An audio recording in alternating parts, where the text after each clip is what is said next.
fundamental use of the history of slavery today also underlies the claim that slavery grew out of racism.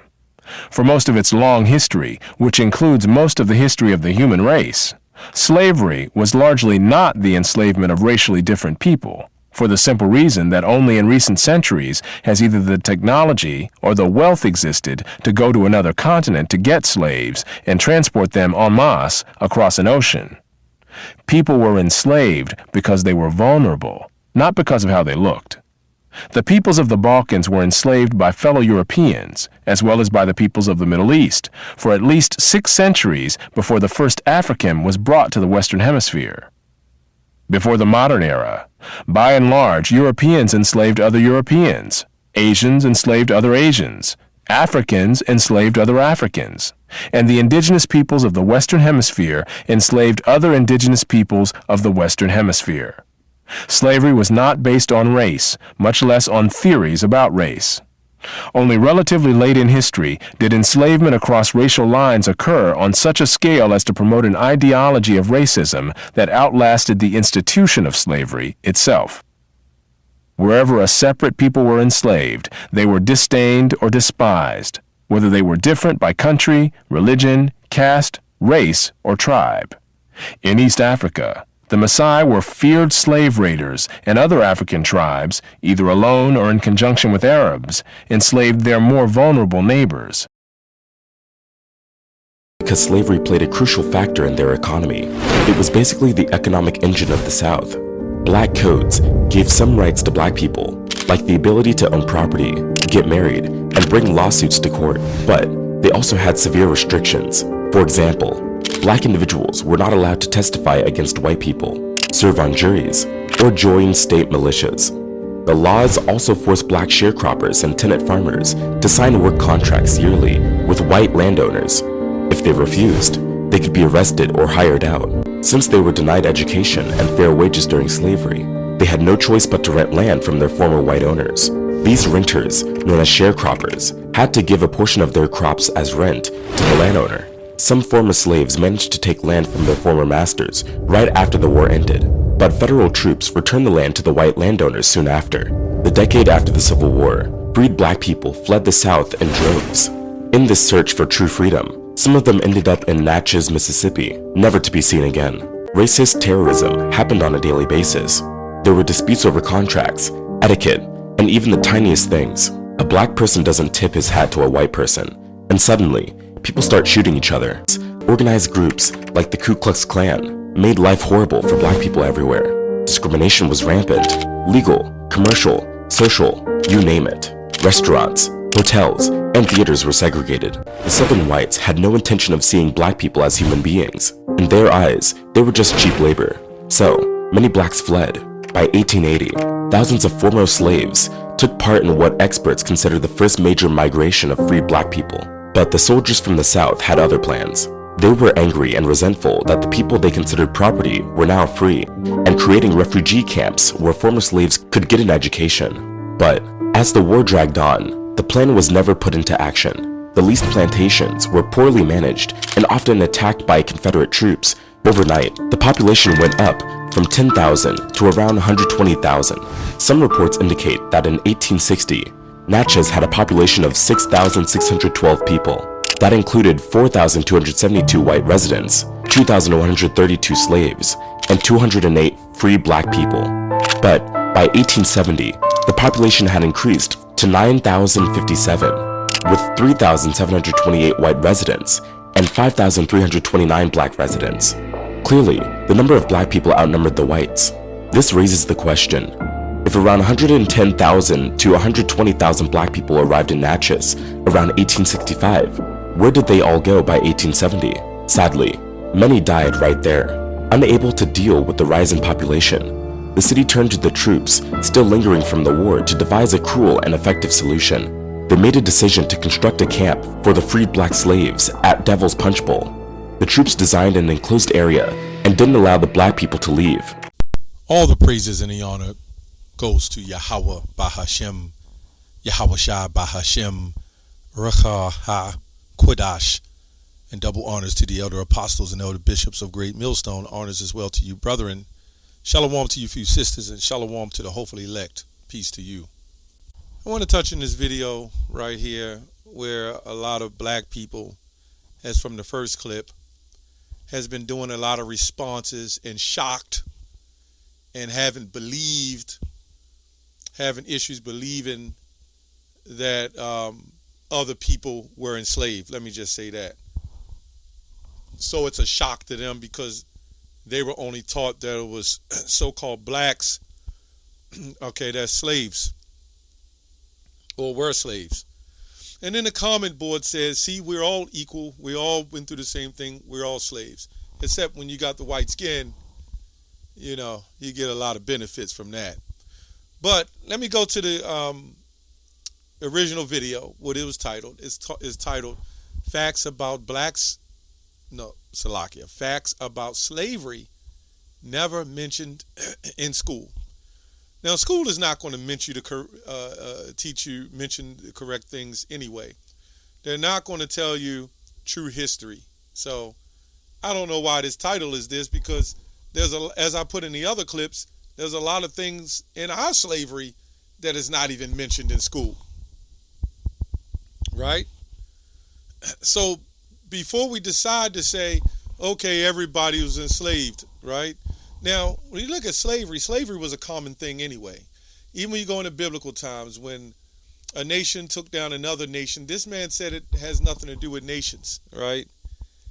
And in some cases, you had different nations who enslaved other nations, right? And some, maybe other cases where there was other nations enslaved of different people and cultures. But for the most part, it was national.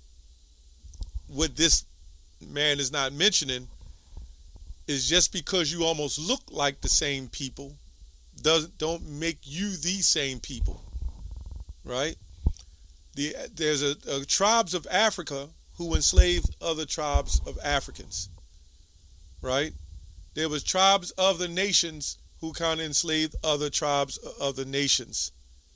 You had Israelites who even had a form of their hand in other Israelites. So, true, you had nations who, all kinds of form of slavery. Even the word woman means servant. So you had forms of servitude. They also went into the Irish, which a lot of them come from the lineage of black people, and this is why certain white people had discrimination against other white people. You got certain Italians who has issues with the Sicilians. So you get the point. No, this man said it wasn't about race. It was just about people in general. Well, it's always an issue with race, but race is not color oriented. You know, that's what he's not saying. You know, so this thing that happened with the biblical Israelites, this is not a common slavery. This is not your everyday normal slavery, but somehow you have a lot of these people are popping up on the internet and saying, what about white slavery? What about this slavery? What about that slavery? Well, everybody's slaves now, you know? But why don't they go into the people who own the world now, how they set their thing up? But you won't hear videos on that. Just to water down the so-called black slavery. And I'm not going to say black slavery because it's not about black, but the Israelites. Right? That's why I wanted to do this video. Jeremiah 8:11.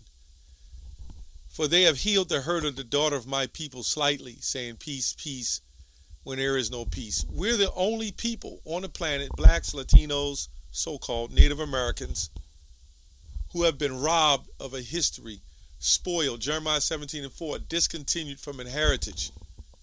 I just did a video I saw on this channel of World Culture, Black History Culture, where this woman was bred. She was a breeder of 20 children, and she didn't get to see now one of them.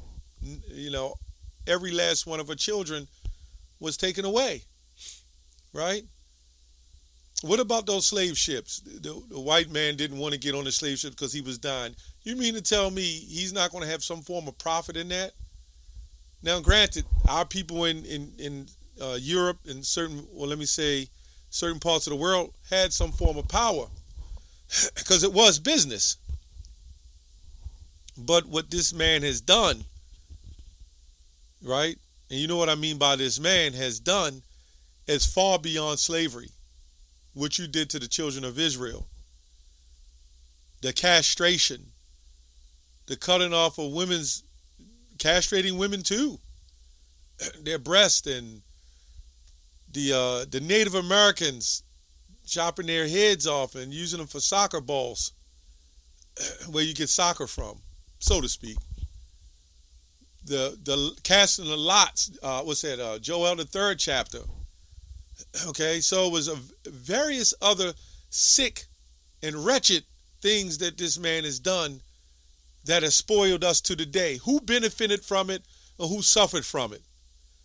So these videos that are made, and then people, the sheeple of YouTube land will watch these videos, and then they'll come up to us and talk about other slaveries, and then we got to scold them in what the real slavery was. And at the end of the day, what happened to the children of Israel is all that mattered, and you know that was a hand of the Lord by the hell that we caught in that slavery. Okay, so Isaiah 42:22. And, you know, this goes back as well. This goes beyond the 1600s. You know, when you go through your history, this goes way back in ancient times. This goes back to the Israelites in several captivities. And we had nations in captivity. You see what I'm saying? So slavery was a common thing back and forth, back and forth. I don't know where he gets that it was strictly not about nations. Because we see in the book of Numbers when the Lord told Moses to the Midianites to go take their women and keep them for themselves, the ones that hadn't laid with men. But he'll look at it because the history teaches, or what they teach, is Moses was white, right? The Israelites was white. The Romans was white, right? The Egyptians is half white and black, which Ptolemy did go into Egypt. That all the great history was just white people. This is what they teach. And those Arabs, a lot of them were dark like Negroes, so-called black. Just a different nation who sold another nation into slavery. In fact, you had the sub-Saharan slave trade. And then also you have to understand when slavery took place, you had our people who would side with the slave traders. That's how slavery works. When you go through all the wars the United States of America been in, all the way up to the war of Afghanistan, all these wars have been going on since America was founded. Why did they hide that in school when we was in school? And you know who joined the war with them? The U.S., the Native Americans. We seen this in the Civil War. You had so-called black people fighting with them. You know? So you see an oppressive society today, if you go into the future, and where I'm at, the Mayor Brandon Scott, they would look at him as some slave trade or holder. But the bottom line, there's a nation of people, you know, which we cannot forget, that done all this wickedness to the children of Israel, man. Right? Isaiah 42:22. But this is a people robbed and plundered. The original translation says spoiled. All of them are snared into holes, and they are hidden in prison houses. They are for a prey, and no one delivers. Right? For the plunder, and no one says restore. When you look at every other nation that so-called had their form of slavery, were they restored? As a people, as a nation, did they get restored? Did all the Asians get restored? Right? Did a lot of those African tribes get restored? Right? Did certain whites, or let's say Irish, right, and certain other people, did they all get restored? Who's the only nation of people that hasn't been restored? And look at the news. Look at the ghettos, right? Look at the crime. Look at the families. Look at the drug addiction, which happens in all nationalities, but they're making a big deal now because It's happening in other nations now. But we have been spoiled, man. We're the only people that our women call themselves gods and make an excuse to create heinous acts and do abominable things, and excuses are made for it. You tell me that's not spoiled. You tell me that doing these rap videos, holding guns up at AR-15s or whatever, and shooting off and letting off rounds in music, you gonna say that's not spoiled? Show me another nation doing that. We can go on. I can sit here in the next hour and go to the wickedness that's been done to our people and the outcome of this wickedness that's being shown. Right? We can go on and on about this, man. See, it's a difference when you have a slavery and you've restored and you brought yourself back and you've healed to some degree. But because of the color of your skin, and it wasn't just about the color of your skin, it's because of who we are, the children of Israel, man. But it shall come to pass, Deuteronomy 20:15, but it shall come to pass, if thou wilt not hearken to the voice of the Lord thy God, to observe and do all his commandments, thy power, and statutes which I command thee this day, that all these curses shall come upon thee and overtake thee. Cursed shalt thou be in the city, cursed shalt thou be in the field. Right? Who does this sound like? Cursed shall be in thy basket store. Now, Deuteronomy 28 goes in different portions of time, and even some repeats. Right? Cursed shall be the fruit of thy body, and the fruit of thy land, and an increase of thy kind, and the flocks of thy sheep. They got the Parent Parenthood set up now, man. When you read these stories of the Bible, and you see how the King Ramses and all that did that to the children of Israel, killed the firstborn son, the pharaohs, and all that, you can see what's happening today. No mercy, man. See, right now, they don't need to set up a battalion and trap black people and just shoot them, Israelites, and shoot them. Oh, they could set up rap videos, put a couple of drugs in the mix, push some media, it's a few dollars, and a few agents, right? Turn the woman against her own husbands, right? And then you'll see a society destroyed. They found a psychological way to destroy us on other levels, right? Let's go to Deuteronomy 28 and verse 48. I'm just going to get to the point. I mean, everybody knows in the know, get to the point. We can put all the tragedies of every other nation of slavery together out of all of history, and it will never compare to what happened in the 1600s. And even they started even before then, believe it or not. Nothing can compare to that, because the outcome of everything is what you see today. Jake with his pants down, hanging off his behind, blunt in his mouth.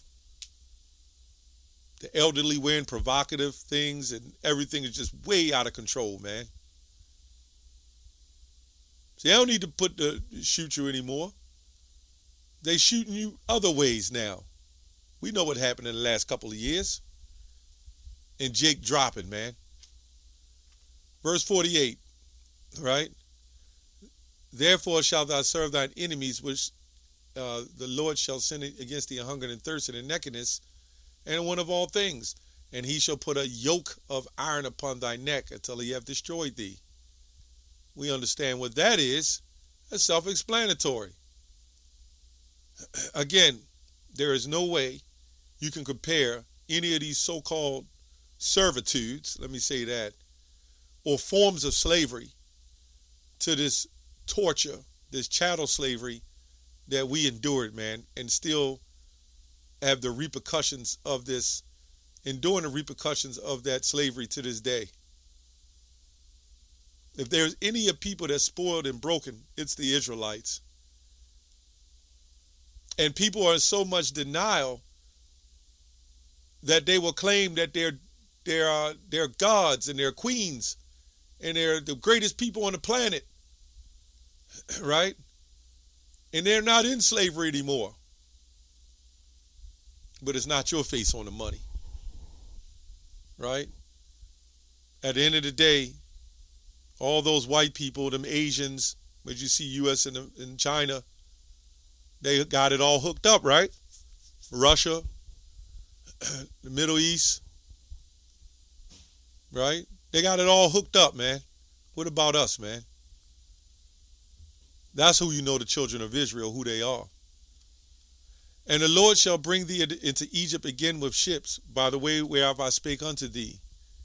Thou shalt see it no more again. Now when you go to Exodus 20, the word Egypt goes back to bondage or bitter, right? There thou shalt see it no more again, and there thou shalt be sold unto thy enemies. And it says bondmen and bondwomen, but male men, male bondmen, and female bondwomen, and no man shall buy you. The original translation says redeem you.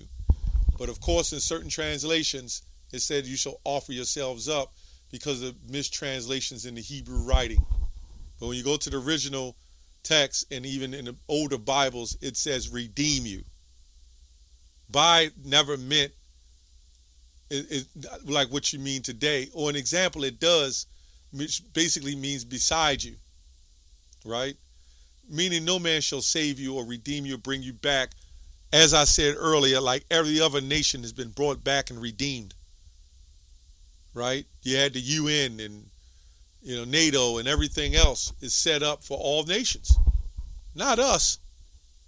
They put Barack Obama in office, who's not even our people. You get the point. They can do all these videos, and all the simpletons can get on the comment boards and say, see, I never knew that. Well, guess what? They never taught you real black history either. Or they would have told you we were Israelites. They would have also told you all the other horrific things that they hid and lied about. Then we would see, well, this is why we're in these schools sitting together in a form of chattel slavery. This is why the bells are ringing and we got to get up and go to each class. This is why we go get these experimental lunches that is given to us in these schools. But in the more wealthier schools, they're eating well. You get the point. That's all I have on that. Shalom.